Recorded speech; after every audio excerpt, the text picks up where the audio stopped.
Welcome welcome welcome welcome मेरे बच्चों, आप सभी का स्वागत है मेरे यूट्यूब चैनल पे। और बताइए आप लोग कैसे हैं। होपफुली सब लोग ठीक होंगे। सिचुएशन वही है, कुछ भी चेंज नहीं हुआ है। कोविड-19 सिचुएशन है, लॉकडाउन है पटना में और सब लोग आप लोग घर में हैं। घर में रह के ऑनलाइन पढ़ाई कर रहे हैं। बिल्कुल सही बात है, पढ़ाई करना है बहुत ज़रूरी है, क्योंकि एकेडमिक जो सेशन है वो तो रुकेगा नहीं, चाहे कोविड-19 हो चाहे कुछ भी हो। एग्जामिनेशन आपको देना ही है, वो प्रमोट आप एग्ज़ाम दे के हो या ना दे के हो, लेकिन होना तो है ही, साल नहीं रुकने वाला है। खैर, कुछ एनटीए ने कुछ और भी काम किया है, जैसे नीट 2020 के लिए कुछ सिलेबस को रिड्यूस किया है। ठीक है, इससे बहुत फ़र्क नहीं पड़ना है, क्योंकि आप ऑलरेडी प्रिपेयर्ड थे। जहाँ तक मैं समझता हूँ, जो सीरियस मेडिकल एस्पिरेंट है वो ऑलरेडी प्रिपेयर्ड थे कि नहीं, हम लोग तो पूरा एंटायर सिलेबस पढ़ चुके हैं और बस नीट होने वाला है। मई में होने वाला था, लेकिन अभी तो ये डेट पोस्टपोन हो चुका है। कोई बात नहीं है, जो भी हो, बट आप एक स्ट्रैटेजी के साथ काम करते रहें। ठीक है, अभी मैंने एक स्ट्रैटेजी पे बच्चों ने रिक्वेस्ट किया था, तो एक वीडियो जस्ट अभी डाला है। ठीक है, आप देखेंगे। और भी मैं कुछ ना कुछ मोटिवेशनल और स्ट्रैटेजिक प्लान को लेकर कुछ ना कुछ वीडियो बनाता रहूँगा आपके लिए। ठीक है, आप वीडियो को लाइक करते रहें, शेयर करते रहें, कमेंट करते रहें, इनकरेज करते रहें मुझे। ठीक है, यही सब चीज़ें चल रही है। चीज़ें तो और सिचुएशन कुछ भी चेंज नहीं हो रहा है, और हम लोग फिर से ऑनलाइन वीडियोस पे ही, या फिर जो ऑनलाइन लेक्चर्स जो आपके लिए हो रहा होगा कोचिंग्स में या स्कूल्स में, उस पर आप डिपेंडेंट होंगे। कोई बात नहीं है, आराम से पढ़ाई कीजिए, और जो भी दिक्कतें हैं वो फिर हम लोग करेंगे। एक डाउट सेशन भी करेंगे जब मैं लाइव लेक्चर्स में आऊँगा, तो फिर आपको और भी बेनिफिट होगा शायद, होपफुली। खैर, चलिए फिर से हम लोग वापस आ जाते हैं अपने टॉपिक पे।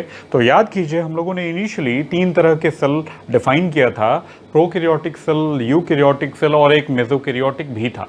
खैर, अभी भूल जाते हैं सारा। उसके बाद हम लोग प्रोकैरियोटिक सेल स्ट्रक्चर के बारे में बात किए थे, जिसके मेन रिप्रेजेंटेटिव का नाम था बैक्टीरिया। ठीक है, बैक्टीरिया क्या है? कॉस्मोपॉलिटन है, माइक्रो ऑर्गेनिज्म है, किसने डिस्कवर किया, ये सब किंगडम मोनरो की बात है। ये सब हम लोग किंगडम मोनरो में पढ़ेंगे। लेकिन सेल स्ट्रक्चर की जहाँ तक बात है, तो हम लोगों ने पढ़ा था कि bacteria is a prokaryotic organism in which nucleus is not organised और वेल डिफाइंड। ठीक है, तो ये पढ़ा था हम लोगों ने। ठीक है, बैक्टीरियल सेल स्ट्रक्चर के ओवरव्यू में देखें तो ये इसी तरह का स्ट्रक्चर हम लोग पढ़े थे, जिसमें 2 सेल इन्वेलप में हम लोगों ने 3 लेयर्स को डिफाइन किया था। सेल इन्वेलप इंक्लूड्स और consist of 3 layers. Outer most is glycocalyx, second one is cell wall, and the inner most third layer is called cell membrane. तो ऑलरेडी हम लोग ग्लाइकोकैलिक्स और सेल वॉल पढ़ चुके हैं, and now let's come to cell membrane. अभी देखिए, यहाँ पे बैक्टीरियल सेल स्ट्रक्चर है, cell envelope, glycocalyx, cell wall, और अब सेल मेम्ब्रेन। चलिए बात करते हैं सेल मेम्ब्रेन के बारे में। देखिए, सेल मेम्ब्रेन की discovery, it is also called as plasma membrane discovery, किसने किया? थियोडोर शॉन ने किया था। याद आया आपको? कौन है ये थियोडोर शॉन? कौन है ये? ब्रिटिश जोलॉजिस्ट थे। याद आया? इन्हीं के नाम पे स्वॉन न्यूक्लियस भी पढ़ा है। ठीक है, जो माइलिनेटेड शीट के साथ होता है न्यूरॉन्स में। ठीक है, बाद में पढ़ेंगे वो। लेकिन आपको पता है कि स्वॉन ने ही प्लाज्मा मेम्ब्रेन और सेल मेम्ब्रेन को डिस्कवर किया था, और ये बताया था कि animal cells are lined by thin membrane and there will be absence of cell wall. ठीक है, तो ये किसने बताया था? थियोडोर शॉन ने। तो सेल मेम्ब्रेन का डिस्कवरर भी शॉन ही है। डिटेल सेल प्लाज्मा मेम्ब्रेन और सेल मेम्ब्रेन स्ट्रक्चर हम लोग यूकैरियोटिक सेल के साथ पढ़ेंगे। But basically what is cell membrane और plasma membrane? It is quasi fluid structure. Quasi fluid का मतलब है गाढ़ा जेली लाइक स्ट्रक्चर है। ना तो ये सॉलिड है, ना तो फुली लिक्विड है। ये क्वासी फ्लूइड है, एक जेली लाइक स्ट्रक्चर है, which demarcates the boundary of cell, demarcates the entity of cell. कि ये सेल है, ये इसकी बाउंड्री है, बाउंड्री देने का काम सेल मेम्ब्रेन करता है। क्योंकि सेल वॉल को हम लोग क्यों नहीं बोल रहे हैं? Because cell wall is non universal, it is not found everywhere in all cell, but cell membrane is found in all living cell. So cell membrane is called defining feature of cell और living. तो cell membrane को defining feature बोलेंगे। कोई भी living हो तो उसमें cell membrane जरूर होगा, which demarcates the cell from outer external environment. ठीक है, उससे अलग करता है। तो ये है प्लाज्मा मेम्ब्रेन के बारे में इनिशियल बात, कि ये क्वासी फ्लूइड है, डिस्कवर्ड बाय स्वॉन, और ये आउटर डिमार्केटिंग मेम्ब्रेन है, प्रोटेक्टिव होगा। ठीक है, ये सारी बातें हैं। अच्छा, और ये the main function of cell membrane is to conduct, is to mediate transport करना, ट्रांसपोर्ट में मदद करना, मॉलिक्यूल्स के आने जाने, टू एंड फ्रो मूवमेंट को रेगुलेट करने में सेल मेम्ब्रेन का सबसे इंपॉर्टेंट रोल है। क्यों है, क्या है, कैसे है, ये सब कुछ हम लोग पढ़ेंगे यूकैरियोटिक सेल मेम्ब्रेन में, अभी नहीं। लेकिन हाँ, बेसिकली ये बहुत बेसिक बात है कि what is cell membrane? It is living membrane. Dynamic membrane, changeable membrane, quasi fluid membrane, selectively permeable membrane. मतलब क्या है, ये लिविंग है, रीजनरेटिव है। अगर ये टूटता है, ये पढ़ेंगे हम लोग, फैगोसाइटोसिस, पिनोसाइटोसिस, एक्सोसाइटोसिस, एंडोसाइटोसिस, इन सब जगह पे अगर मेम्ब्रेन ब्रेक होता है तो ये फिर रिपेयर हो जाता है, रीजनरेटिव हो जाता है। इस वजह से इसको लिविंग मेम्ब्रेन भी मानते हैं हम लोग। तो लिविंग मेम्ब्रेन है ये, डिफाइनिंग फीचर है ये, और रीजनरेटिव है, डायनेमिक है, चेंजेस होता रहता है कंपोजिशन के रिस्पेक्ट में, स्ट्रक्चर के रिस्पेक्ट में चेंज होने को ही डायनेमिसिटी बोलेंगे। डायनेमिक मेम्ब्रेन है ये, और ये सेलेक्टिवली परमेबल है। सेलेक्टिवली परमेबल का मतलब है it doesn't allow entry exit of all substances, सारी चीजों को आने जाने नहीं देता है ये। विथ सिलेक्शन, विथ स्पेसिफिसिटी, और पार्टिकल्स और सब्सटेंसेस विल एंटर और एग्जिट। समझ रहे हैं, कोई पर्टिकुलर चीज ही सेल में एंटर करेगा या बाहर जाएगा, but different molecules move with different rate, और हर मॉलिक्यूल के आने जाने का रेट जो होगा वो अलग अलग होगा। ये स्पेशल फीचर है सेल मेम्ब्रेन का। So cell membrane is selectively permeable और डिफरेंशियली परमेबल। सिलेक्टिवली परमेबल ही डिफरेंशियली परमेबल मेम्ब्रेन कहलाता है। ठीक है, तो अगर कंपोजिशन की बात करें कि सेल मेम्ब्रेन आखिर किस चीज का बना है, तो in most of the cases अगर हम लोग बात करें, एक जनरलाइज स्टेटमेंट दें, तो cell membrane is composed of lipoprotein. Lipoproteins है ये, composed of lipid and protein. Main constituent अगर बोलें तो लिपिड एंड प्रोटीन्स हैं। कार्बोहाइड्रेट्स भी होंगे, तो कार्बोहाइड्रेट अटैच्ड होंगे किसे, लिपिड से, प्रोटीन से, फॉर्मिंग ग्लाइकोप्रोटीन और ग्लाइकोलिपिड। और यही ग्लाइकोप्रोटीन, ग्लाइकोलिपिड जो सेल के ऊपर एक सरफेस बनाएगा, तो यही ग्लाइकोकैलिक्स भी कहलाएगा। ठीक है, घबराइए मत। आपके दिमाग में आ रहा होगा कि सर सेल वॉल के ऊपर है। अरे यार, सेल वॉल यूनिवर्सल नहीं है, सेल मेम्ब्रेन यूनिवर्सल है। आप समझिए इस बात को। तो cell membrane is composed of lipid and protein. ठीक है, mainly, and carbohydrates are attach to the cell membrane. Attach है तो प्रोटीन से अटैच होगा कार्बोहाइड्रेट, तो क्या बोलेंगे, protein plus sugar, protein plus carbohydrate forms glycoprotein. सुना होगा, ठीक है, पढ़ेंगे फिर से आगे, फिर सेल बायोलॉजी में आगे बताएंगे, या बायोमोलिक्यूल में पढ़ा होगा। उसी तरह lipid plus sugar, lipid plus carbohydrate is equal to glycolipid. समझा? तो ये हो गया सेल मेम्ब्रेन के बारे में हम लोग बात कर रहे हैं कि लिपिड और प्रोटीन का बना हुआ है। लिपिड में फॉस्फोलिपिड बहुत इंपॉर्टेंट रोल प्ले करेंगे। और यहाँ जो मेम्ब्रेन है, अगर हम लोग बात करें कि in which respect bacterial cell structure is almost or exactly same to eukaryotic cell, almost cell to eukaryotic cell, then answer will be plasma membrane. अगर हम लोग बोलें कि eukaryotic cell या prokaryotic cell किस मामले में लगभग सेम है eukaryotic cell के, तो आंसर होगा सेल मेम्ब्रेन। ये बहुत इंपॉर्टेंट क्वेश्चन है, कई बार कई टेस्ट सीरीज में और पीएमटी एग्जाम्स में आ चुका है कि for which structure prokaryotic cell is equivalent to eukaryotic cell, then answer will be cell membrane. ठीक है, तो ये सेल मेम्ब्रेन हो गया। और आपने सुना होगा जैसे हम लोगों में मेम्ब्रेन में कोलेस्ट्रॉल होगा, ये पढ़ेंगे यूकैरियोटिक सेल में। बिल्कुल नहीं घबराएं कि सर ये तो हम लोग को पता ही नहीं है, तो वेट करें यूकैरियोटिक सेल के आने का। Eukaryotic cell structure, cell membrane पढ़ेंगे तो बताएंगे आपको, और फिर बायोमोलिक्यूल आएगा तो उसमें कोलेस्ट्रॉल बताएंगे क्या है। तो जो भी सेल यूकैरियोटिक सेल मेम्ब्रेन होता है उसमें एक पर्टिकुलर साइक्लिक स्ट्रक्चर होता है। ये 4 फ्यूज रिंग होते हैं जिसका नाम होता है फेनेंथ्रीन रिंग।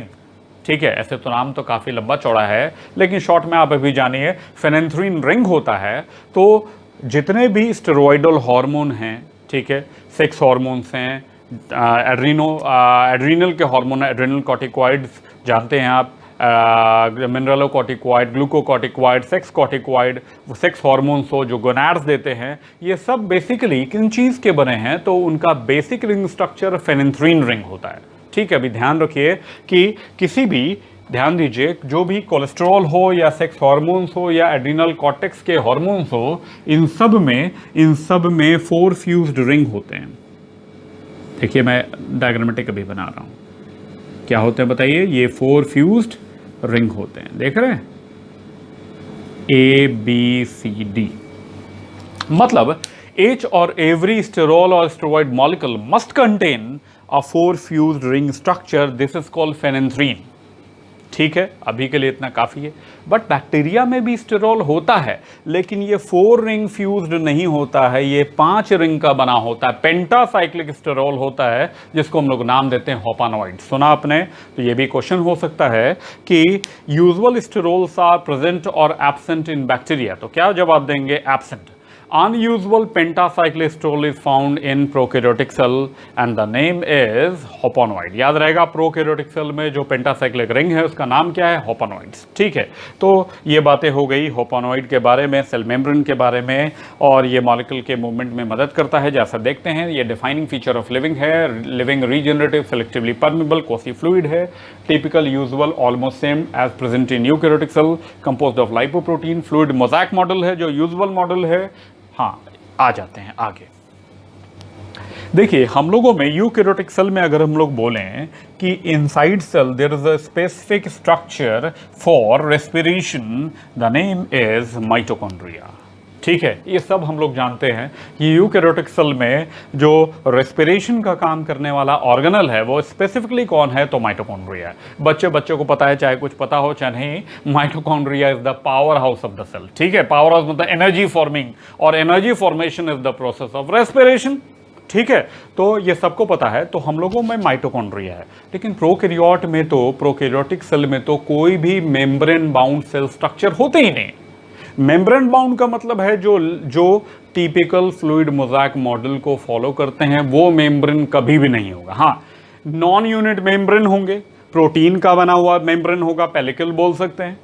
ठीक है, सिंगल लिपिड लेयर मेम्ब्रेन हो सकता है, but lipid bilayer of fluid mosaic concept is always absent in any prokaryote. याद रहेगा, इसलिए बोलेंगे true membrane bound structures like mitochondria, plastid, Golgi, ER et cetera are always absent. Sap vacuoles are absent, sap vacuole भी absent होगा। आया समझ में? तो membrane bound structures are always absent in bacteria.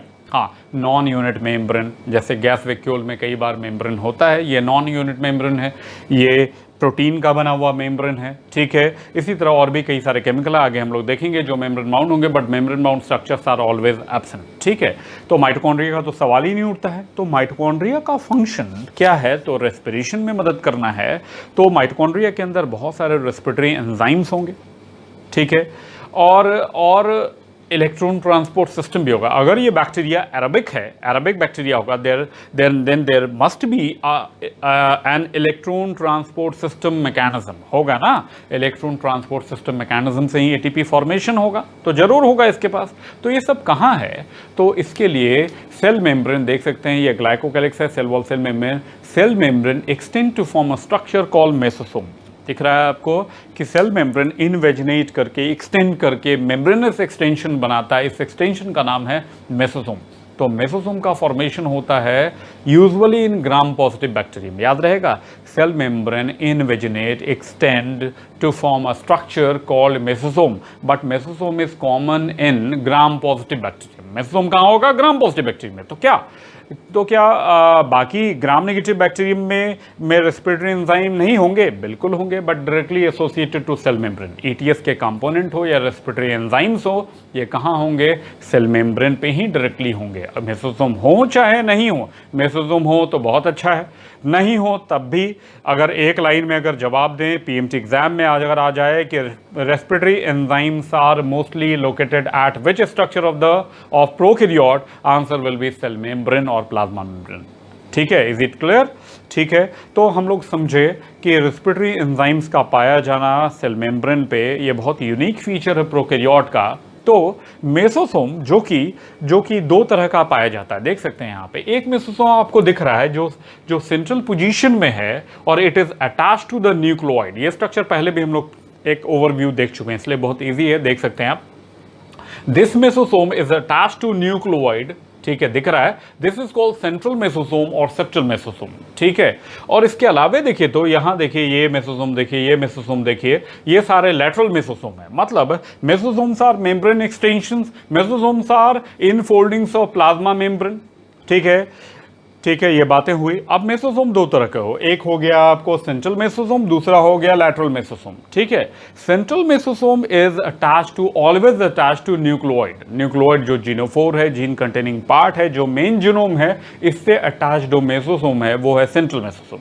तो what will be the function of central mesosome? तो central mesosome mainly helps in DNA replication, cross wall formation, cell wall formation, cell membrane formation during binary fusion और reproduction. समझा आपने? मतलब यहां पर बड़ा unique एक क्वेश्चन बन जाएगा कि in which of the following organism cell membrane helps in respiration as well as reproduction, then answer will be prokaryote। देखिए तो यहाँ पे मेसोसोम रेस्पिरेशन का काम भी कर रहा है और रिप्रोडक्शन में भी मदद कर रहा है। कब? तो रिप्रोडक्शन जब होगा, बाइनरी फ्यूजन जब होगा, पढ़ेंगे मोनरा किंगडम में, ठीक है, तो रिप्रोडक्शन के दौरान डीएनए रेप्लिकेशन होगा, तो डीएनए रेप्लिकेशन में हेल्प करेगा सेंट्रल मेसोसोम। बीच दो जो डॉटर बैक्टीरिया बनेंगे उनके बीच में मेम्ब्रेन का फॉर्मेशन करेगा, सेल वॉल के फॉर्मेशन करने में हेल्प करेगा। तो there are 3 major functions of central mesosome. Question है आपके लिए, पहला helps in DNA replication, helps in cell wall formation, helps in cell membrane formation. ठीक है, याद रहेगा। तो सेंट्रल मेसोसोम का मेन फंक्शन ये भी है। और lateral mesosomes are destined to perform respiration. Lateral mesosome का मेन फंक्शन ही क्या है? रेस्पिरेशन है। इसमें रेस्पिरेटरी एंजाइम्स होंगे। तो लेटरल मेसोसोम का मेन फंक्शन हो गया रेस्पिरेशन और सेंट्रल मेसोसोम का मेन फंक्शन हो गया DNA replication as cross wall and cell membrane formation which occur during binary fusion और रिप्रोडक्शन। तो ये हो गया मेसोसोम के बारे में हम लोगों ने बात किया अभी। ठीक है, तो सेल मेम्ब्रेन हम लोगों ने देखा कि सेल मेम्ब्रेन वही फ्लूइड मोज़ेक मॉडल है और मेम्ब्रेन का एक्सटेंशन मेसोसोम है। मेसोसोम का ये फंक्शन है जो हम लोगों ने अभी देखा। तो होपफुली आप सेल मेम्ब्रेन समझ चुके होंगे और ये बता दिया होपोनोइड्स के बारे में। आगे बढ़ते हैं। मेसोसोम मेम्ब्रेन एक्सटेंशंस है, ये इनफोल्डिंग ऑफ सेल मेम्ब्रेन है, कंसिस्ट ऑफ, हाँ इसमें ठीक है, याद करने को है, क्वेश्चन है, consist of vesicles, tubules and lamellae. ठीक है, मेम्ब्रेन एक्सटेंशंस हैं तो हैं, दो मेन टाइप के हैं, देख सकते हैं आप। सेप्टल और central mesosome connects nucleoid with cell membrane, help करता है, बता चुके हैं क्या काम करता है, help in DNA replication, cross wall formation, cell wall formation, cell membrane formation. And what is the function of lateral mesosome? It helps in respiration. तो बताइए माइटोकॉन्ड्रिया का फॉर्मेशन कैसे होता है? तो पढ़ेंगे new mitochondria arrive by the division of older mitochondria. ठीक है, वो पढ़ेंगे। मतलब माइटोकॉन्ड्रिया का फॉर्मेशन माइटोकॉन्ड्रिया से होता है। बट यहां पे समझना है कि mesosome is derive from cell membrane but it is performing similar function as perform by mitochondria. जो माइटोकॉन्ड्रिया परफॉर्म करता है वही सेल मेम्ब्रेन करता है। तो मेसोसोम को हम लोग क्या बोलेंगे? फंक्शन के मामले में ये माइटोकॉन्ड्रिया के कंपैरेबल है बट ओरिजिन तो टोटली डिफरेंट है, ये तो मेम्ब्रेन एक्सटेंशन है। तो we can say mesosome is analogous to mitochondria. समझा आपने? Mesosome is analogous to mitochondria. सुना आपने? Mesosome is analogous to mitochondria, function same but origin different. एक पॉइंट और, एक बात बताइए जल्दी से, which cell organelle of eukaryote is called as chondriosome? Answer is mitochondria. Mitochondria का ही एक नाम कॉन्ड्रियोसोम भी है। ठीक है, प्लास्टोकॉन्ड्रियन भी है, जान लें। माइटोकॉन्ड्रिया का नाम प्लास्टोकॉन्ड्रियन है, माइटोकॉन्ड्रिया का नाम कॉन्ड्रियोसोम है। तो समझिए कि मेसोसोम जब माइटोकॉन्ड्रिया का फंक्शन करेगा तो in bacteria, in prokaryote, particularly lateral mesosome is called chondriome. तो ये दिख रहा है कॉन्ड्रॉइड इज कॉल्ड कॉन्ड्रॉइड। तो कॉन्ड्रियोसोम यूकैरियोट में कहलाएगा और मेसोसोम का नाम, पर्टिकुलरली लेटरल मेसोसोम को हम लोग कॉन्ड्रॉइड बोलेंगे। ये दिख रहा है आपको, कॉन्ड्रॉइड लिखा है मैंने, because contain respiratory enzymes analogous to mitochondria. Mesosomes are common in gram-positive bacteria, so respiratory enzymes and complexes of ETS are also present on cell membrane. ठीक है, let's come to cytoplasm. चलिए, सेल मेम्ब्रेन खत्म हो गया। मतलब पूरा का पूरा हम लोगों ने क्या पढ़ लिया बताइए? ये पहले भी हम लोग पढ़ चुके हैं, ये हम लोगों ने पढ़ लिया, बताइए, सेल एनवेलप कंप्लीटली खत्म कर दिया। ठीक, अब सेल मेम्ब्रेन के अंदर जो फ्लूइड है, ये क्रिस्टल है, इसमें कोलोइडल है, मिक्सचर है, जेली लाइक सब्सटेंस है। ठीक है, ऑब्वियसली मेम्ब्रेन से थिकनेस इसकी कम होगी और इसका नाम है साइटोप्लाज्म और साइटोसोल। ठीक है, सब कुछ पता है। अब देखिए, हम लोगों में मतलब यूकैरियोटिक साइटोप्लाज्म की बात अगर हम लोग करें तो प्रोकैरियोट में न्यूक्लियस एब्सेंट है, ये लास्ट डे भी हम लोगों ने बात किया था। तो यहाँ पे तो एक सेल मेम्ब्रेन है और बीच में कोई डेमार्केशन है नहीं, न्यूक्लियर मेम्ब्रेन है नहीं। तो प्रोकैरियोटिक सेल को हम लोग सिंगल एनवेलप सिस्टम और सिंगल कंपार्टमेंट सिस्टम भी बोलते हैं। ये क्वेश्चन है आपके लिए, इंपॉर्टेंट है। ये सिंगल एनवेलप सिस्टम कौन है? तो प्रोकैरियोट। डबल एनवेलप सिस्टम क्या है? टू कंपार्टमेंट सिस्टम क्या है? तो यूकैरियोट। तो prokaryotes are single compartment system, मतलब there is cell membrane but there is lacking of nuclear membrane, उसके जगह पे न्यूक्लियोइड है, ठीक है। तो सेल मेम्ब्रेन, और यूजुअली हम लोग प्रोटोप्लाज्म जब बोलते हैं यूकैरियोट में, तो प्रोटोप्लाज्म में बोलते हैं protoplasm is equal to cytoplasm plus nucleus. तो यहाँ तो protoplasm is represented by cytoplasm और साइटोसोल ओनली, सिर्फ साइटोसोल ही हैं। साइटोसोल वैसा ही है लेकिन ग्रैनुलर है राइबोसोम की वजह से। 70 टाइप ऑफ राइबोसोम्स होते हैं, इसकी वजह से साइटोप्लाज्म ग्रैनुलर है, जेली लाइक है। लेकिन यहाँ साइक्लोसिस एब्सेंट है। बताया था आपको कि cyclosis is always absent in prokaryote due to lack of cytoskeleton. तो साइक्लोसिस यहाँ नहीं है, ठीक है, ग्रैनुलर है।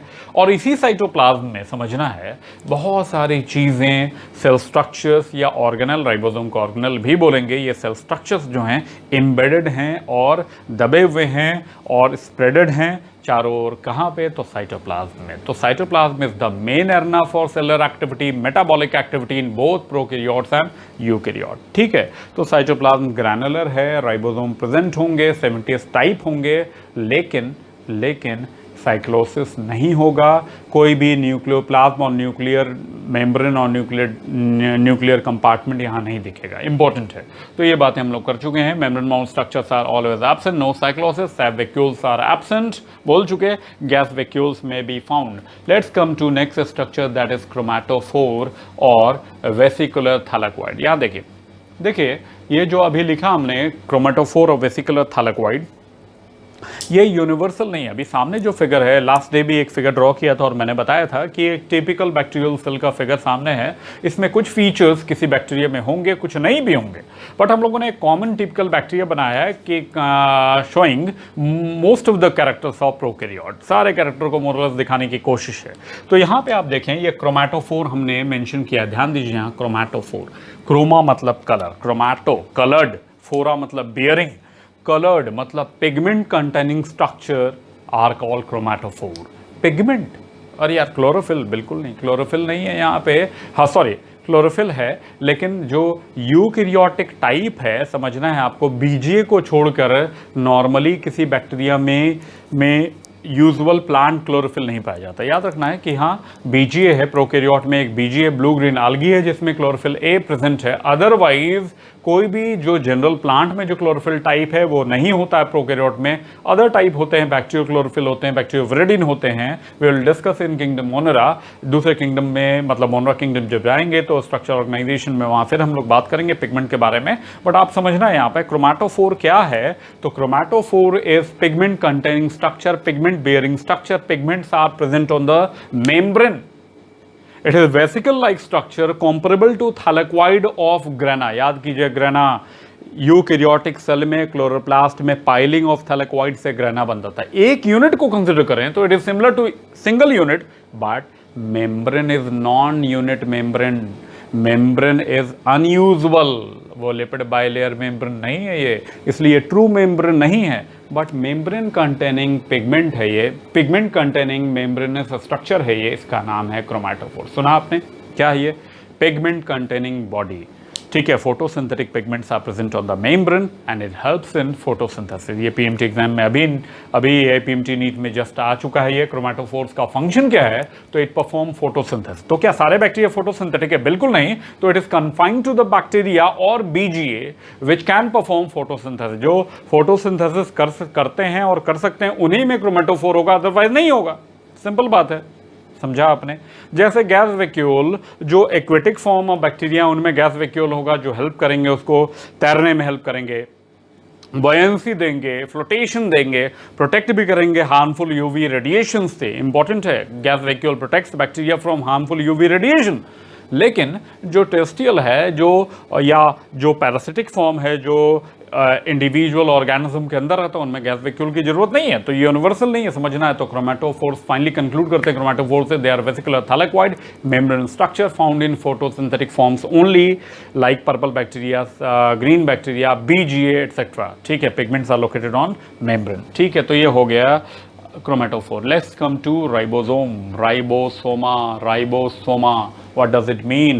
Ribo stands for RNA, soma means body, ribosome RNA containing body, it is the smallest cell organelle, it is the universal cell organelle, ये सबसे छोटा सेल ऑर्गेनल है और सारे लिविंग ऑर्गेनिजम्स में प्रेजेंट है, इसलिए स्मॉलेस्ट है, यूनिवर्सल सेल ऑर्गेनल है। और ribosoma is name indicate it is RNA containing body, ribonucleoprotein particles, ये राइबोन्यूक्लियोप्रोटीन पार्टिकल है, RNA और प्रोटीन का बना हुआ लड्डू है। समझा आपने? राइबोसोम क्या है? RNA और प्रोटीन का बना हुआ लड्डू है। और कौन सा RNA? तो राइबोसोमल RNA है। We will discuss ribosome in eukaryotic cell, वहाँ पे बताएंगे आपको, जब यूकैरियोटिक सेल के साथ जाएंगे तो वहाँ 70S 80S दोनों टाइप और भी डिफरेंट टाइप के राइबोसोम के बारे में बात करेंगे। अभी के लिए इतना ही है कि प्रोकैरियोट में 70S राइबोसोम होंगे जो 200 यूनिट के बने हैं, 30S 50S दोनों मिलकर 70। अब बोलेंगे 30 50 मिलकर 80 हुआ, तो पढ़ेंगे, पेशेंस रखो, इतना घबरा जाते हो यार, तुरंत में भी नहीं समझ में। अरे यार जब आएगा राइबोसोम तो पढ़ लेंगे। अभी मान लें 70 से इसमें 2 सबयूनिट हैं, छोटा सबयूनिट, बड़ा सबयूनिट 30 50, ठीक है।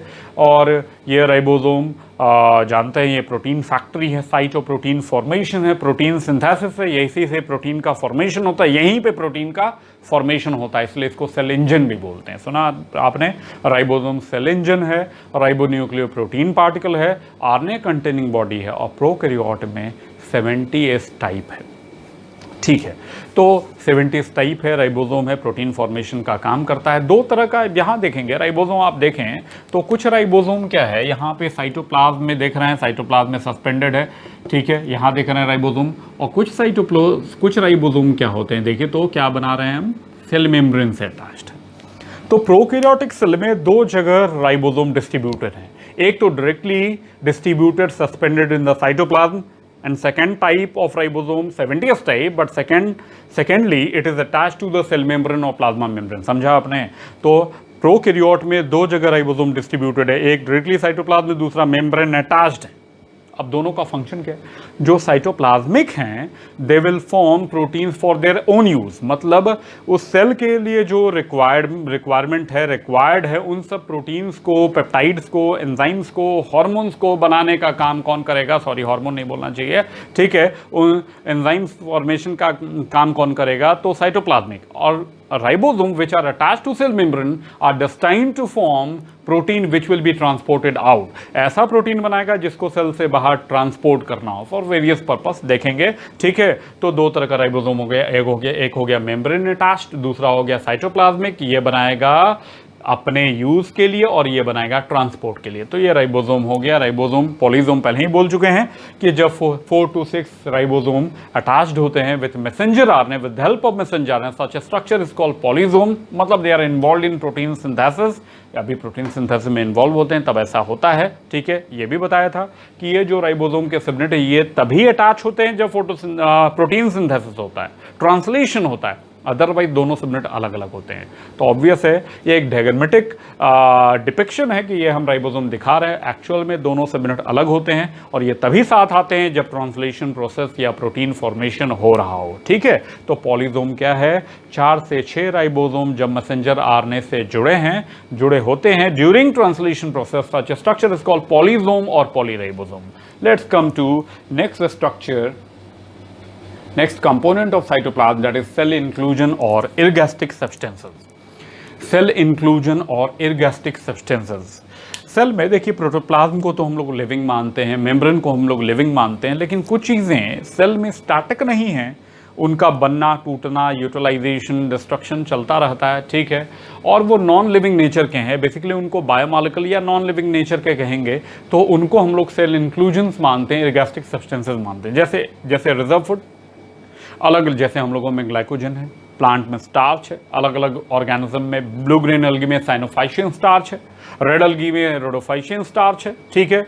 तो ऑयल्स हैं, वैरायटी ऑफ ऑयल्स होते हैं, लिपिड्स होते हैं, ठीक है। तो ये सब जो चीज़ें हैं, रिजर्व फूड है या कोई मेटाबोलाइट है, दे आर कंसीडर्ड और they are included under heading that is cell inclusion और एर्गोस्टिक सब्सटेंसेस। कई बार इसको ड्यूटोप्लाज्म भी बोलते हैं। क्या बोलते हैं? ड्यूटोप्लाज्म, ठीक है। तो दे मे बी मेम्ब्रेनस और मेम्ब्रेनस मतलब मेम्ब्रेन बाउंड और मेम्ब्रेन लेस, ठीक है। जिसमें लिखा है यहाँ पे एग्जांपल है, याद करने का है, पॉलीहाइड्रोक्सी ब्यूटरेट है, सल्फर ग्रेन्यूल है, गैस वैक्यूल्स क्या होते हैं? मेम्ब्रेन बाउंड होते हैं, ठीक है। लेकिन ये नॉन यूनिट मेम्ब्रेन में बता चुके हैं, नॉन यूनिट मेम्ब्रेन में लिपिड बाइलेयर नहीं होगा, या तो सिंगल लिपिड लेयर होगा, ठीक है, या प्रोटीन का बना होगा। ध्यान रहेगा, लिपिड बाइलेयर नहीं है और ये फ्लूइड मोज़ेक मॉडल को फॉलो नहीं करता है, ये यूनिट मेम्ब्रेन मॉडल नहीं है, थिकनेस 2 to 4 नैनोमीटर होगा, ठीक है। तो बोल चुके हैं, और ग्लाइकोजन ग्रेन्यूल, ऑयल्स और ये सब तो फॉस्फेट ग्रेन्यूल, साइनोफाइशियन ग्रेन्यूल, ये सब डायरेक्टली सस्पेंडेड होते हैं साइटोप्लाज्म में, दे आर मेम्ब्रेनलेस स्ट्रक्चर, ठीक है। तो इस तरह से हम लोग क्या क्या पढ़ चुके देखिए तो ribosome done, cytoplasm done, central mesosome done, cell envelope completely finished, chromatophore finished, cell inclusion done, gas vacuole done. Gas vacuole function समझा, फ्लोटेशन बायंसी में हेल्प करेगा, ठीक है, और प्रोटेक्ट करेगा बैक्टीरिया को फ्रॉम हार्मफुल यूवी रेडिएशंस और different radiation हो गया। पॉलीजोम खत्म हो गया है, ठीक है, लैटरल मेसोसोम खत्म हो गया है। तो क्या क्या बच गया है भी? तो बच गया है, देखते हैं क्या क्या बचा है। बचा है न्यूक्लियोइड, प्लाज्मिड, फ्लैजिला, फिम्ब्री, यही ना? हाँ, तो चलिए तो देखते हैं क्या आ रहा है नेक्स्ट। चलिए, ये आ गया, क्या आ गया यार? अच्छा, क्या आ गया? प्लाज्मिड्स, ठीक है, प्लाज्मिड्स, ठीक है। Plasmid term given by Lederberg and Hess. देखिए यहाँ plasmid, the term plasmid was given by Lederberg and Hess. Lederberg Hess ने प्लाज्मिड टर्म को दिया। यहाँ ध्यान दीजिए, मैंने रेड कलर से, रेड मार्कर से ड्रॉ किया ये न्यूक्लियोइड, देख रहे हैं आप, और ये रेड कलर से ही प्लाज्मिड बनाया है। क्यों बनाया है? अब ये नहीं बोलेंगे कि सर यहाँ तो आप ये सेल वॉल को भी रेड किए। अरे नहीं यार, इतना दिमाग नहीं लगाना है, थोड़ा दिमाग लगाना है। थोड़ा दिमाग लगाना है कि ये रेड है यहाँ पे साइटोप्लाज्म में, ये प्लाज्मिड है, और ये रेड है, ये न्यूक्लियोइड है। ये रेड ये दिखा रहा है कि both are composed of DNA, both are DNA containing structure. समझा आपने यहाँ पे क्या है? ठीक है, तो ये दोनों डीएनए स्ट्रक्चर हैं, ठीक है। न्यूक्लियोइड बड़ा दिख रहा है, प्लाज्मिड छोटा दिख रहा है, दोनों डीएनए स्ट्रक्चर है। तो plasmid term was given by Lederberg and Hess. Lederberg Hess ने प्लाज्मिड टर्म को दिया। प्लाज्मिड क्या है?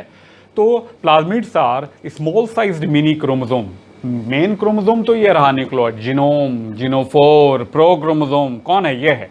लेकिन छोटा डीएनए जब रहता है सेल में, जो हो भी सकता है और नहीं भी, नॉन एसेंशियल है, हो भी सकता है और नहीं भी, फंक्शन परफॉर्म कर भी सकता है और नहीं भी। आ रहा है समझ में? एक भी हो सकता है और बहुत सारा भी, क्लियर? सिंगल भी हो सकता है, मैनी भी हो सकता है, लेकिन इस जीनोम के अलावे है, इसलिए इसको बोलेंगे एक्स्ट्रा क्रोमोसोमल। सुना आपने? Extra chromosomal small sized mini chromosome, clear है? ये सेल्फ रेप्लिकेटिंग है। डीएनए रेप्लिकेशन के बारे में सुना होगा, मॉलिक्यूलर बायोलॉजी में पढ़ेंगे फिर। तो यहाँ पे ये जीनोम का रेप्लिकेशन हो ना हो, ये प्लाज्मिड अपना रेप्लिकेशन कर सकता है, मतलब they are self replicating, autonomously replicating structures. Plasmids are autonomously replicating structure, self replicating structure. They are extra chromosomal small sized mini chromosome.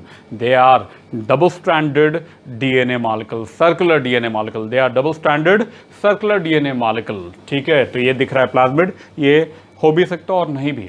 कई बार प्लाज्मिड होता है लेकिन कोई फंक्शन नहीं करता है। Such plasmids are called cryptic plasmid. उनको क्या बोलेंगे? Cryptic plasmid. क्रिप्टिक प्लाज्मिड है कि जो बैक्टीरिया में है लेकिन कोई फंक्शन नहीं कर रहा है, कुछ खास फंक्शन नहीं करता है, ठीक है, रेप्लिकेट कर रहा है सर्टेन सेल के रिक्वायरमेंट के लिए, थोड़ा बहुत प्रोटीन बना रहा है, बस हो गया, खत्म हो गया, पर्टिकुलर कोई फंक्शन नहीं दे रहा है, स्पेशल फंक्शन नहीं दे रहा है। तो ऐसे प्लाज्मिड्स को हम लोग क्रिप्टिक प्लाज्मिड बोलेंगे। तो सुना आपने? फिर बताइए प्लाज्मिड क्या है, याद कर लेना है, उसी मोटिव के साथ सुनना है।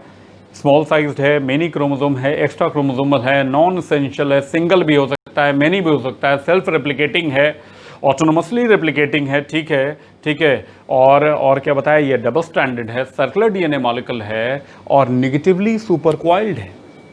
अब बोलेंगे सर ये नहीं समझे, नेगेटिवली सुपर क्वाइल्ड, ठीक है, और ये पॉजिटिवली सुपर क्वाइल्ड क्या होता है। तो ये इसके लिए तो हम लोगों को फिर जेनेटिक्स पढ़ना होगा, उसमें डीएनए स्ट्रक्चर पढ़ना होगा।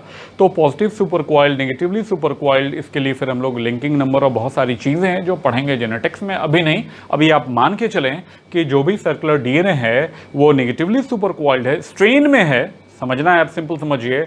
और circular DNA will be more stable than linear DNA always, चाहे वो न्यूक्लियोइड हो चाहे प्लाज्मिड हो, दोनों का दोनों सर्कुलर डीएनए मॉलिक्यूल हैं, दोनों का दोनों नेगेटिवली सुपर क्वाइल्ड है, और दोनों में दो मेन जो नाइट्रोजनस बेसिस हैं उनकी अधिकता होगी, एबंडेंस होगा, वो है ग्वानिन और साइटोसिन।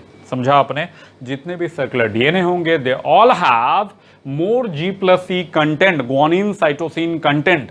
अब आप समझेंगे, ये अभी सुन लें, बाद में कोरिलेट कर लेंगे कि ग्वानिन साइटोसिन दो नाइट्रोजनस बेसेस हैं डीएनए में जिनके बीच में कॉम्प्लीमेंट्री हाइड्रोजन बॉन्डिंग्स होते हैं। तो ग्वानिन साइटोसिन के बीच में 3-3 हाइड्रोजन बॉन्डिंग आते हैं और एडेनिन थाइमिन के बीच में 2-2।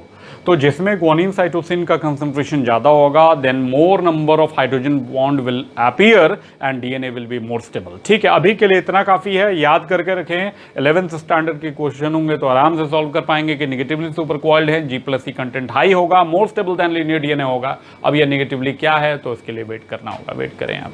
खैर, तो प्लाज्मिड जो है ये तो एक्स्ट्रा क्रोमोसोमल स्मॉल साइज बोल दिया। अब आगे देख लिए, एक बार देख लेते हैं। हाँ, negatively super coiled mini chromosome self replicating double stranded circular DNA negatively super more G+C content, तो ये तो हो गया, ये काम more stable than linear DNA.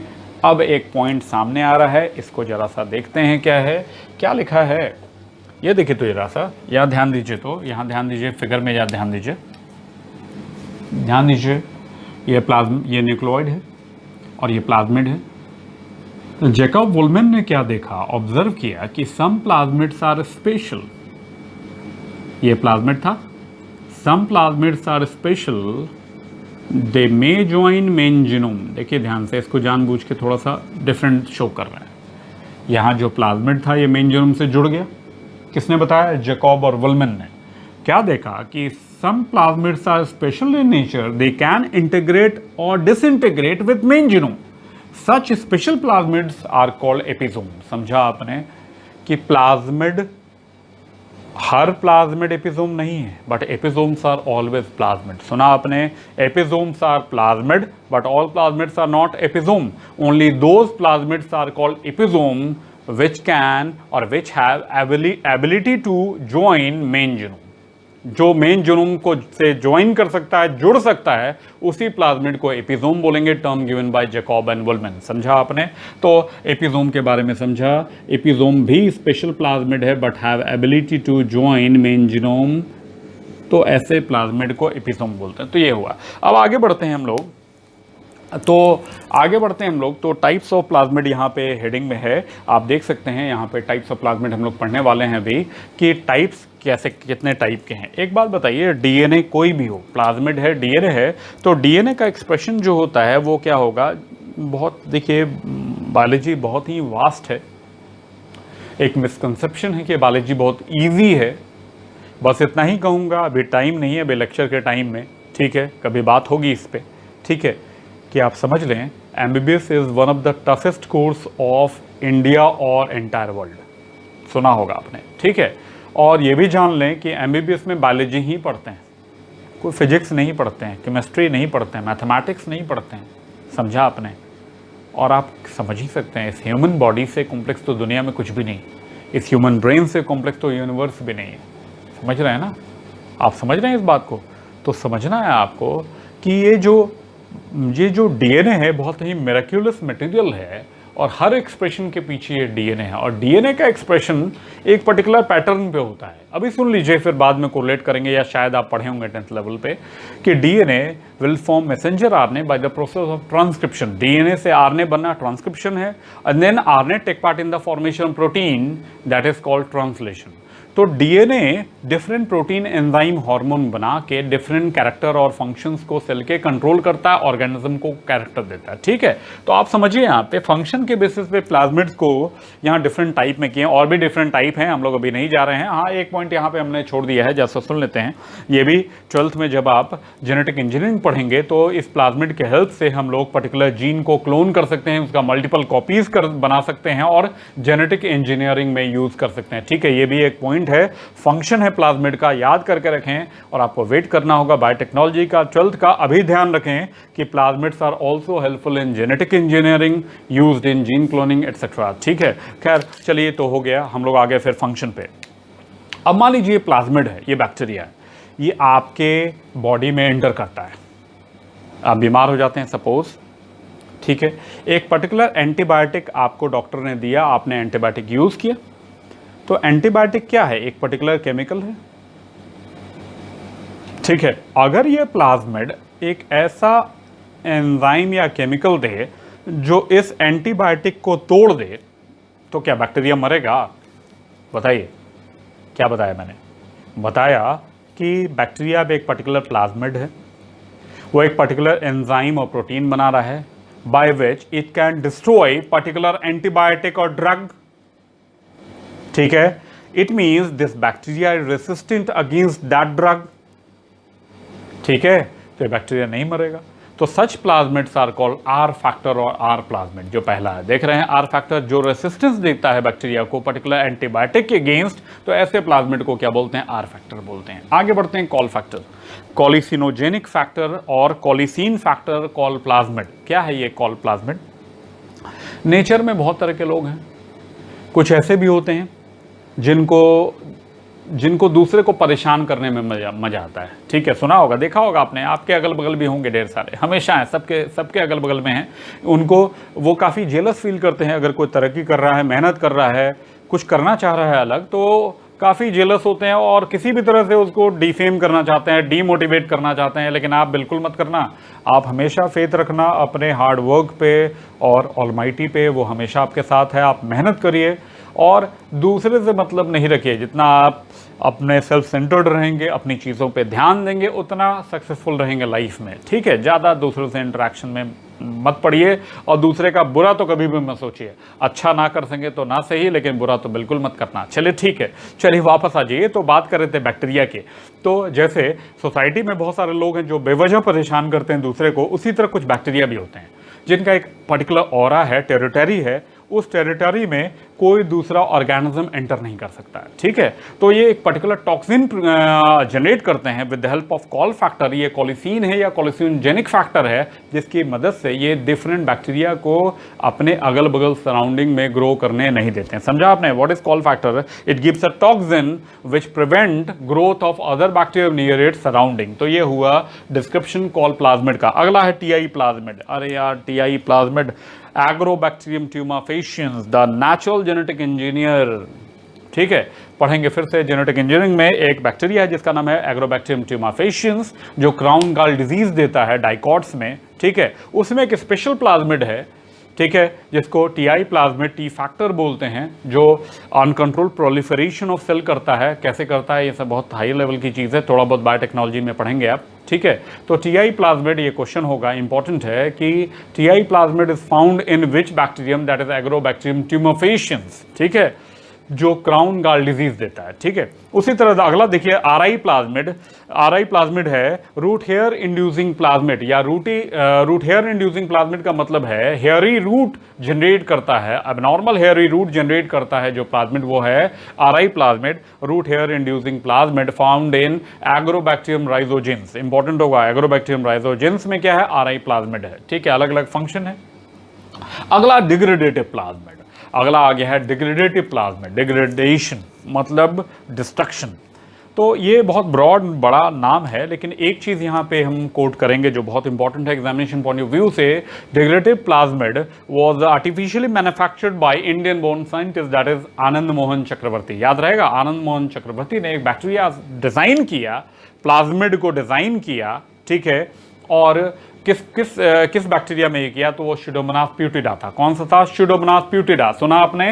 Pseudomonas प्यूटिडा। फिर से लिख रहा हूं मैं यहाँ, देखिए तो जरा सा क्या लिख रहा हूं, स्यूडोमोनास, याद रहेगा, स्यूडोमोनास प्यूटिडा। स्यूडोमोनास प्यूटिडा को में प्लाज्मिड को डिजाइन किया किसने? आनंद मोहन चक्रवर्ती ने। किसने किया बोलिए? आनंद मोहन चक्रवर्ती ने किया। और इस स्यूडोमोनास को क्या बोला गया? सुपर बग बोलते हैं। क्या बोलते हैं? Super bug. ये इंसेक्ट नहीं है, ये बैक्टीरिया है, आर्टिफिशियली डिजाइन बैक्टीरिया है, जिसमें आर्टिफिशियली डिजाइन प्लाज्मिड है, that is degradative plasmid, and it was used to control oil pollution, to control water pollution due to oil spilling. कई बार ओशनिक रूट से ऑयल का ट्रांसपोर्टेशन होता है, सुना होगा, जानते होंगे, तो ऑयल स्पिलिंग, लीकेज होगा, तो उससे पूरे एक्वेटिक ऑर्गेनिज्म और इकोसिस्टम डिस्टर्ब हो जाएगा ना। तो इकोसिस्टम को बचाने के लिए उस पेट्रोलियम प्रोडक्ट को डिग्रेड करना, डिस्ट्रॉय करना पानी में जरूरी था। तो इसके लिए एक आर्टिफिशियल बैक्टीरिया को बनाया गया, डिज़ाइन किया गया, बैक्टीरिया में मतलब प्लाज्मिड को डिज़ाइन किया गया, और वो बैक्टीरिया है Pseudomonas प्यूटिडा, and the design plasmid जो फॉर्म किया किसने किया? तो आनंद मोहन चक्रवर्ती ने। तो ये था degradative plasmid which is use to eliminate petroleum product present in the oceanic water due to oil spilling. समझा? तो चलिए आगे बढ़ते हैं। नेक्स्ट और लास्ट है ये है एफ प्लाज्मिड और एफ फैक्टर। लास्ट टाइप देख रहे हैं, एफ प्लाज्मिड और एफ फैक्टर। ठीक है, चलिए देखते हैं। F stand for fertility. ये क्या है? फर्टिलिटी फैक्टर कहलाता है। फर्टिलिटी फैक्टर मतलब बैक्टीरिया, तो देख रहे हैं बैक्टीरिया है, ठीक है, अब ये मेल है या फीमेल है ये तो पता नहीं चल रहा है। तो there is no sexual dimorphism in lower organism. कोई सेक्सुअल डाइमॉर्फिज्म नहीं है, बाहर से देखकर मेल और फीमेल का पता नहीं लगाया जा सकता है, पक्का, ठीक है। तो यहाँ पे समझना है आपको कि हम एफ प्लाज्मिड क्या है समझते हैं। तो कुछ बैक्टीरिया में ऐसे प्लाज्मिड होते हैं, समझना है, जो एक प्रोटीन का फॉर्मेशन करते हैं। वो प्रोटीन होता है पेलिन। कौन सा प्रोटीन है बोलिए? पेलिन, ठीक है। इस पेलिन के फॉर्मेशन की वजह से समझना है इसमें, इस बैक्टीरिया में, चलिए मैं इधर बना देता हूँ, एक ट्यूबुलर एक्सटेंशन बनता है हॉलो। इस स्ट्रक्चर का नाम होता है पिलाई, और कई बार इसको सेक्स पिलाई भी बोलते हैं, ठीक है, समझा? तो जिसमें ये सेक्स पिलाई प्रेजेंट होता है, जिसमें ये एफ फैक्टर प्रेजेंट होता है, देख रहे हैं, मान लेते हैं फैक्टर है, then bacteria is called F plus और मेल। आया समझ में? इनको क्या बोलते हैं? एफ प्लस और मेल। तो एफ प्लस मेल में सेक्स पिलाई का फॉर्मेशन होगा ड्यू टू प्लाज्मिड, मतलब प्लाज्मिड में ही वो जीन है जो पिलीन प्रोटीन बनाएगा, और पिलीन प्रोटीन से सेक्स पिलाई बनेगा, which helps in sexual recombination. पढ़ेंगे कॉन्जुगेशन तो वहाँ हेल्प करेगा। तो जिसमें ये फैक्टर होगा वो कहलाएगा मेल, और जिसमें यह फैक्टर नहीं होगा तो उसमें सेक्स पिलाई नहीं बनेगा, और जब नहीं बनेगा तो वो कहलाएगा फीमेल, एफ माइनस। समझा आपने? फिर से देखिए आप, एफ प्लाज्मिड के बारे में क्या बोला मैंने? एफ प्लाज्मिड के बारे में बोला मैंने कि ऐसा बैक्टीरिया जिसमें एफ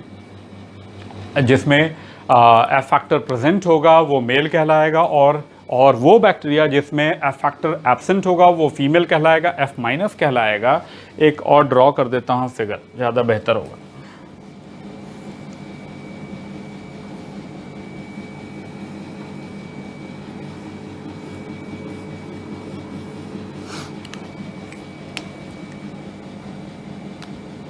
चलो ठीक है, न्यूक्लियोइड दिखा देता हूँ बड़ा। न्यूक्लियोइड हो गया। अब देखिए तो एफ फैक्टर प्रेजेंट, मेल है, सेक्स पिलाई भी है, ये पिलाई भी है। यहाँ देखिए, यहाँ क्या दिख रहा है आपको? यहाँ क्या दिख रहा है? एब्सेंट है, तो इसको बोलेंगे एफ माइनस और फीमेल, ठीक है। ये देखिए एफ फैक्टर है, एफ फैक्टर है, मेल है, बट आपको अभी बताया कि कुछ प्लाज्मिड्स में एबिलिटी होती है कि वो मेन जीनोम को ज्वाइन कर सकते हैं। तो ये देखिए एफ फैक्टर है, और ये एफ फैक्टर आकर मेन जीनोम से जुड़ गया। Such bacteria are called high frequency male और सुपर मेल। क्या बोलेंगे? हाई फ्रिक्वेंसी मेल और सुपर मेल, मतलब ऐसे बैक्टीरिया जिसमें एफ फैक्टर एपिजोमिक फॉर्म में हो, ऐसे बैक्टीरिया को सुपर मेल और हाई फ्रिक्वेंसी मेल बोलते हैं, क्योंकि जब कॉन्जुगेशन देखेंगे तो कॉन्जुगेशन करने की एबिलिटी, ईगरनेस इस बैक्टीरियल फॉर्म की ज़्यादा होगी with respect to normal male, so it is called super male. आया समझ में? तो सुपर मेल और हाई फ्रिक्वेंसी मेल क्या है, जिसमें एफ फैक्टर एपिजोमिक फॉर्म में हो। तो यहाँ पर हम लोगों ने एफ प्लाज्मिड भी पढ़ लिया है। Let's come to structure called nucleoid. ठीक है, न्यूक्लियोइड में ज़्यादा बोलने को नहीं बचा है, क्योंकि ऑलरेडी हम लोग लास्ट बैक्टीरियल सेल स्ट्रक्चर के लेक्चर में भी बात किया था। Nucleoid nucleus like structure, primitive type of chromosomal organisation है, प्रोक्रोमोसोम भी बोलेंगे, इसी का नाम जीनोफोर है, जीन कंटेनिंग बॉडी है, यही इनसिपिएंट और प्रिमिटिव न्यूक्लियस भी कहलाता है। और it is represented by double stranded circular DNA molecule folded with the help of RNA and polyamines. मतलब ये क्या है, एक नेकेड डीएनए मॉलिक्यूल है, छोटा साइज का है यूकैरियोटिक के सेल के कंपैरिजन में, बट प्लाज्मिड से बड़ा है। ठीक है, डबल स्ट्रैंडेड है, सर्कुलर डीएनए मॉलिक्यूल है, स्टेबल है, मोर G+C है, निगेटिवली सुपर कॉइल्ड है। ठीक है, और इसका रेप्लिकेशन कब होगा, बाइंडरी फिजन के दौरान होगा। ठीक है, समझ रहे हैं? ठीक, और समझना है कि ये जो डीएनए मॉलिक्यूल है, ये रेप्लिकेशन करेगा, सब ठीक है, लेकिन ये नेकेड डीएनए टाइप है और इसमें हिस्टोन प्रोटीन्स क्या हैं, एब्सेंट है।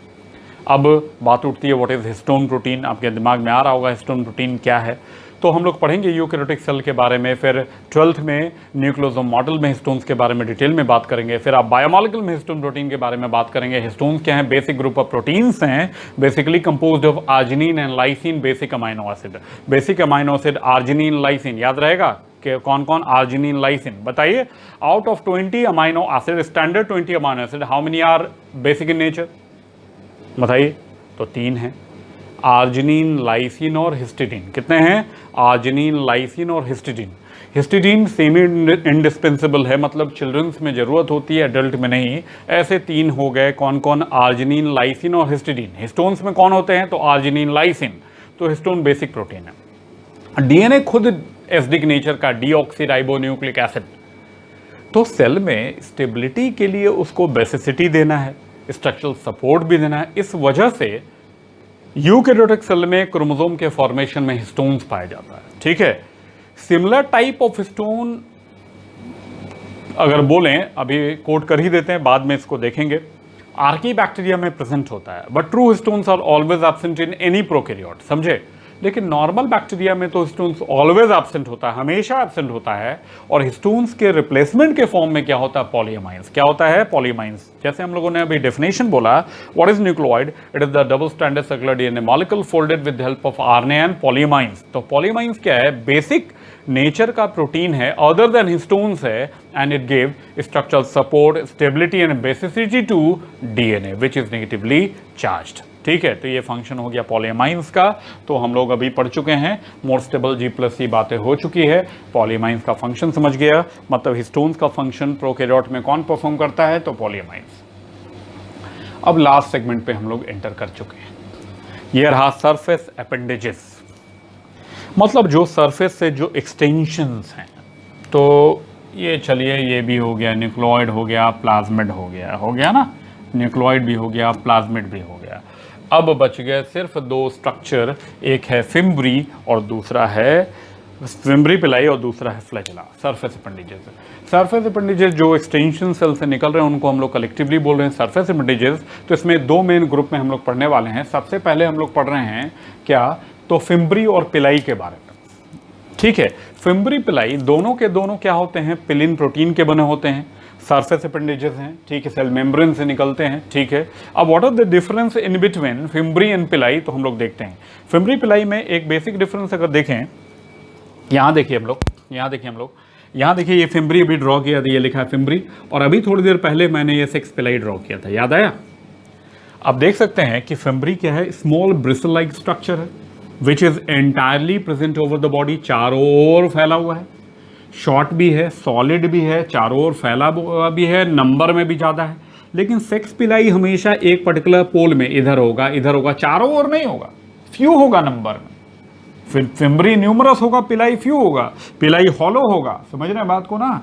तो पिलाई पोल्स पे होगा, फ्यू होगा, हॉलो होगा। ठीक है, और पिलाई खासकर ग्राम नेगेटिव बैक्टीरिया में देखा जाएगा, और फिमरी किस में होगा, ग्राम पॉजिटिव में। तो ये भी एक इंपॉर्टेंट बात है। तो ये हम लोगों ने बात किया अभी फिमरी और पिलाई के बारे में। हाँ, एक फंक्शन तो छूट ही है जो बहुत इंपॉर्टेंट है, नीट में आ चुका है और फिर आने का चांस भी है, काफ़ी बहुत इंपॉर्टेंट है क्वेश्चन। ये टेस्ट सीरीज का कॉमन फेवरेट क्वेश्चन रहा है ये, कि फिमरी का काम क्या है। फिमरी पर्टिकुलरली ग्राम पॉजिटिव बैक्टीरिया में है, पर्टिकुलरली ऐसा एक्सेप्शनल तो हो ही सकता है बायोलॉजी में, ठीक है बातें, लेकिन fimbriae usually present in gram positive bacteria. It helps bacteria to attach with the substratum. कोई भी सबस्ट्रेटम है, रॉक है या होस्ट टिश्यू है, कहीं भी होस्ट के अंदर, वहाँ चिपकने में मदद करता है कौन, फिमरी।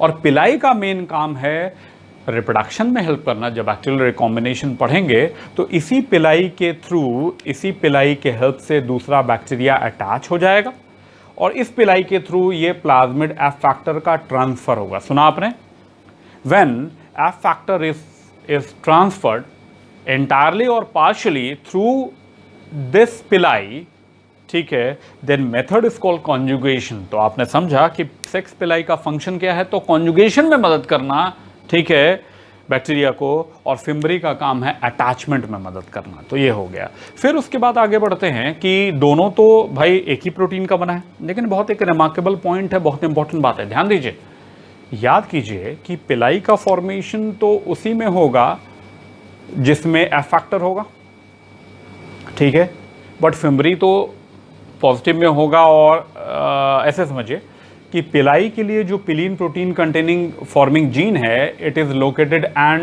एफ फैक्टर, ठीक है, लेकिन फिमरी के लिए भी पिलीन प्रोटीन चाहिए। ध्यान दीजिए, फिर से लिख रहा हूं मैं, पिलीन protein for fimbria, पिलीन protein for sex पिलाई, ठीक है, but this पिलीन protein for fimbria come from nucleoid.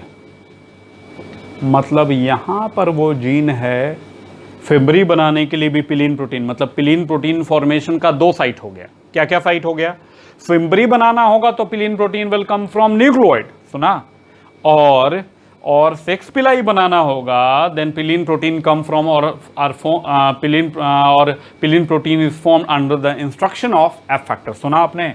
तो एफ फैक्टर बनाएगा पिलीन प्रोटीन फॉर सेक्स पिलाई और न्यूक्लियोइड बनाएगा पिलीन protein for fimbria. Is it clear?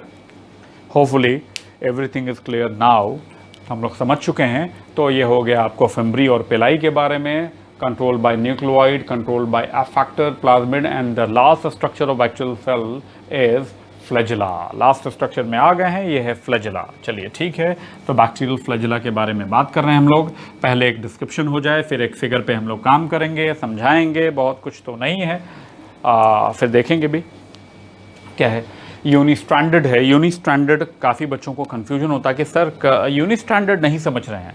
ऐसे समझे, जब हम लोग यूकैरियोटिक पढ़ेंगे, या बहुत लोग जानते होंगे 9+2 अरेंजमेंट ऑफ माइक्रोट्यूब्यूल्स होते हैं, मतलब 9 होंगे। यार गिनती कर लेना, गिनती मुझसे गलती हो जाती है, मैथ्स मेरी वीक काफ़ी, ध्यान दे। कितना हुआ, 1 2 3 4 5 6 7 8 ही हुआ ना। देखना यार, गलती हो जाएगा, 10 करवा दोगे और बोलोगे कि फिर आपने किया। फिर गिन, 3 3 6 3 9 हो गया, ठीक है। और ये 2 सिंगलेट, ये 9+2 अरेंजमेंट है। मतलब eukaryotic flagella is multi stranded. क्या यार फ्लैजेला नहीं दिख रहा है, सोच रहे होगे फ्लैजेला नहीं दिख रहा है सर। अरे यार ये मार्कर है, रिफिल दिख रहा है इसमें, हाँ ये निब दिख रहा है, रिफिल तो अंदर है।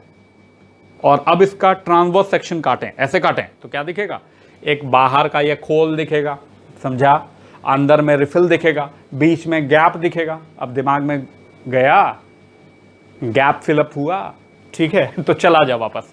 तो eukaryotic cell, eukaryotic flagella multi stranded है, लेकिन प्रोकैरियोटिक फ्लैजेला क्या है, यूनिस्ट्रैंडेड है, यूनिस्ट्रैंडेड है, यूनिस्ट्रैंडेड है, समझा आपने। मतलब एक स्ट्रैंड का बना हुआ है। हाँ, it is composed of a protein called flagellin. ये फ्लैजेलिन प्रोटीन का बना है, बहुत इंपॉर्टेंट है ये, यहाँ पे कंफ्यूजन रहता है बच्चों को, ये यूनिस्ट्रैंडेड, ये मल्टी स्ट्रैंडेड। ये देखिए मैंने बना दिया माइक्रोट्यूब्यूल, बताएंगे प्रोटोफिलामेंट, घबरा मत, ये प्रोटोफिलामेंट, ठीक है। ये देख, इसका एक protofilament of microtubule is comparable to this prokaryotic flagella, है ना। अब समझा, प्रोकैरियोटिक फ्लैजेला यूनिस्ट्रैंडेड है और यूकैरियोटिक फ्लैजेला मल्टी स्ट्रैंडेड है। अब क्लियर हुआ? ये हेलिकली ट्विस्टेड होंगे। कौन से प्रोटीन है? फ्लैजेलिन। और यहाँ पे माइक्रोट्यूब्यूल के फॉर्मेशन के लिए होता है ट्यूबुलिन। नहीं समझ रहे हो तो देखो, ये रहा यूकैरियोटिक फ्लैजेला और ये दिखा रहे हैं प्रोकैरियोटिक फ्लैजेला। ये थिक होगा, ये थिन होगा, ये लॉन्ग होगा, ये शॉर्ट होगा, ये मल्टी स्ट्रैंडेड, ये यूनिस्ट्रैंडेड। आया समझ में? ये मल्टी स्ट्रैंडेड, ये यूनिस्ट्रैंडेड। समझा आपने? ये सॉलिड, ये हॉलो। ठीक है, समझा? ये सॉलिड होगा और ये क्या होगा? प्रोकैरियोटिक क्या होगा? हॉलो होगा। नहीं लिखा है मैंने, ध्यान रखना। प्रोकैरियोटिक फ्लैजेला क्या होगा? हॉलो होगा। यूकैरियोटिक क्या होगा? सॉलिड होगा। तो unistranded, diameter 29 nanometer, membranous sheath is absent. इसके ऊपर सेल मेम्ब्रेन, यूकैरियोट में सेल मेम्ब्रेन जाएगा, प्रोकैरियोटिक में सेल मेम्ब्रेन क्या होगा? एब्सेंट होगा। ठीक है, परफॉर्म्स रोटेटरी मोशन। ठीक है, ऐसे देखो कि मोटर बोट है, मोटर बोट में आगे फैन लगा हो और फैन ऐसे रोटेट करता हो और आगे मूव करता हो। ठीक है, तो ये हुआ रोटेटरी मोशन। तो prokaryotic flagella performs rotatory motion. लेकिन यूकैरियोटिक फ्लैजेला आप जैसे बोट में बैठते हैं रडार वाले में और ऐसे मारते हैं, रडार को मारते हैं ना, तो ये कहलाता है अंड्यूलेशन। क्या कहलाता है? अंड्यूलेशन। तो यूकैरियोटिक फ्लैजेला परफॉर्म अंड्यूलेशन और undulatory movement. However prokaryotic flagella performs rotational motion. समझा आपने? रोटेशनल मोशन परफॉर्म करता है। तो इंपॉर्टेंट पॉइंट है। अब लास्ट हम लोग आ जाते हैं इसके स्ट्रक्चर पे। तो prokaryotic flagella consist of 3 structure. यहाँ देख सकते हैं बेसल बॉडी, 3 स्ट्रक्चर देखें यहाँ पे, एक बेसल बॉडी, दूसरा हुक और तीसरा फिलामेंट। ये 3 चीजें समझा आपने? बेसल बॉडी, हुक और फिलामेंट। ठीक है, यहाँ देखें 3 स्ट्रक्चर में 3 पार्ट है। सबसे जो लोअर मोस्ट पार्ट है that is basal body which is embedded in the cell membrane and cell wall. Cell wall और सेल मेम्ब्रेन दोनों में एम्बेडेड है, धंसा हुआ है। कौन सा? Basal body. ठीक है, उसके बाद जो पार्ट है वो हुक है। It is the broadest part, it is the thickest part which connect basal body with filament. Filament और बेसल बॉडी को कनेक्ट करने का काम कौन करता है? तो हुक करता है। ठीक है, और फिलामेंट तो मेन पार्ट है जो कि मूव करता है। थोड़ी बेसल बॉडी मूव करता है। अरे यार फिलामेंट मूव करेगा, फिलामेंट मूव करेगा, गलती हो गई। रोटेशनल रोटेशनल रोटेशनल कौन करेगा? फिलामेंट। बाकी तो जुड़ा रहेगा ना। और हुक मदद करेगा हर एंगल में मूव करने में। समझ रहे हो? जैसे ये एल्बो है, यहाँ जॉइंट है, अब यहाँ से फ्रीली मूव हो रहा है, समझ रहे हैं? तो ये काम कौन कर रहा है? हुक कर रहा है। और बेसल बॉडी तो एम्बेडेड है किसमें? सेल वॉल और सेल मेम्ब्रेन में। और फिलामेंट एक्चुअल में मूवमेंट कर रहा है, लोकोमोशन में हेल्प कर रहा है। हवा में नहीं, flagella helps in aquatic locomotion. Obvious है कि फ्लैजेला से जमीन में नहीं चलेगा, हवा में नहीं उड़ेगा, एक्वेटिक लोकोमोशन करेगा, पानी में तैरने में मदद करेगा और रोटेटरी मोशन परफॉर्म करेगा। Let's come to structure of basal body, जो सबसे थोड़ा सा ट्रिकी है, देख लेते हैं। ये देखिए बेसल बॉडी में एक तो मेन सेंट्रल रॉड होता है। ये देखिए सेंट्रल रॉड लिखा हुआ है, फिगर में देख सकते हैं। और ग्राम नेगेटिव बैक्टीरिया के केस में देयर आर 4 रिंग्स, प्लेट्स, देख सकते हैं आप। LPSM दिख रहा है? LPSM दिख रहा है ना? ये 4 रिंग।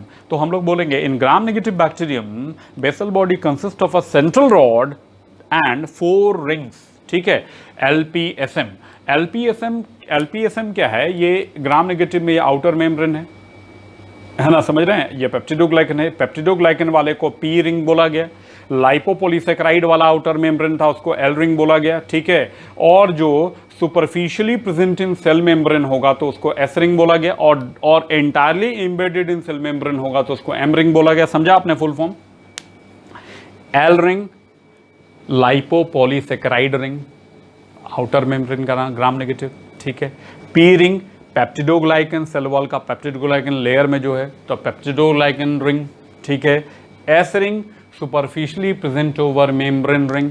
ठीक है, M ring entirely embedded in the membrane ring, M ring। तो there are 4 rings in gram negative bacterium। ठीक है, अब बात उठती है कि ये 4 रिंग है, सेल किधर है? सेल इधर है।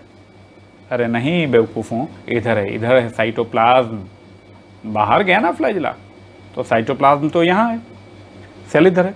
तो सेल से नजदीक कौन सा रिंग है? देख के बताओ। ये रहा S और M ring. These are called proximal ring. Proximity मतलब नजदीक। तो SM रिंग को क्या बोलेंगे? Proximal rings. और LP रिंग को क्या बोलेंगे? बताओ। Distal ring. क्या बोलेंगे? Distal ring. क्लियर हो रहा है? फिगर देखिए ध्यान से। तो बेसल बॉडी में रिंग हैं 4 और रॉड हैं ग्राम नेगेटिव में, ग्राम पॉजिटिव में नहीं। ग्राम नेगेटिव में 4 रिंग्स हैं LPSM क्या है बता चुके हैं। LP रिंग को क्या बोलेंगे, डिस्टल, और SM रिंग को क्या बोलेंगे, प्रॉक्सिमल। तो काम खत्म हो गया है। और ये बताओ कि ग्राम पॉजिटिव बैक्टीरिया में ये आउटर मेम्ब्रेन होता है क्या? नहीं होता है, पेप्टिडोग्लाइकन होता है। तो आप ये याद करने के लिए ट्रिक रखो ये कि ग्राम पॉजिटिव बैक्टीरिया में ये टोटली LP रिंग एब्सेंट होता है। मतलब in gram positive bacterium basal body consist of only 2 rings, not 4, only 2 rings. ठीक है, S and M रिंग याद रहेगा, S and M रिंग। तो बताइए in gram positive bacterium which type of set is found inside basal body? Gram positive bacterium, distal set और proximal set. बताइए, हो गया आंसर? कौन सा? Proximal set. समझा आपने? कौन सा हुआ? Proximal set. तो ठीक है, तो ग्राम पॉजिटिव में S और M रिंग होगा और ग्राम नेगेटिव में LPSM रिंग होगा। तो इस तरह से हम लोगों ने एंटायरली बैक्टीरियल स्ट्रक्चर पढ़ लिया है। अब इतनी तो 100% तो नहीं कहूँगा, लेकिन आप बैक्टीरियल स्ट्रक्चर से मैक्सिमम क्वेश्चन बना के ही आएंगे, चाहे वो कोई भी एग्ज़ाम हो, कोई भी टेस्ट पेपर हो, ये गारंटी है। ठीक है, 100% नहीं कहूँगा क्योंकि मुझे ही 100% नहीं आता है, तो मैं क्या बोलूँ कि 100% आपको पढ़ा दिया। लेकिन हाँ ठीक है, +2 लेवल पे नीट के लिए जो रिक्वायर्ड है वो सफिशिएंटली हम लोगों ने काम कर लिया है और होपफुली आपको समझ में भी आया होगा। इसी उम्मीद के साथ आज का लेक्चर यहीं पे ख़त्म करता हूँ।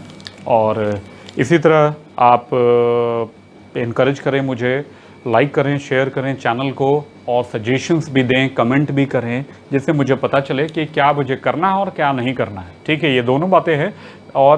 और ये मैं डायरेक्ट हो रहा हूँ तो आप ही से हो रहा हूँ। आप स्टूडेंट्स बोलते हैं कि सर वीडियो बनाइए, तो वीडियो बना रहा हूँ। कल को आप बोलोगे ये करो तो ये करूँगा, जो भी कहोगे। लेकिन हाँ, जो एक मास के लिए और मोस्ट ऑफ द स्टूडेंट के लिए बेनिफिशियल होगा वही मैं काम करूँगा। ठीक है, इसी उम्मीद से फिर हम लोग अगले लेक्चर में मिलते हैं। ठीक है, बहुत बहुत धन्यवाद। Thank you.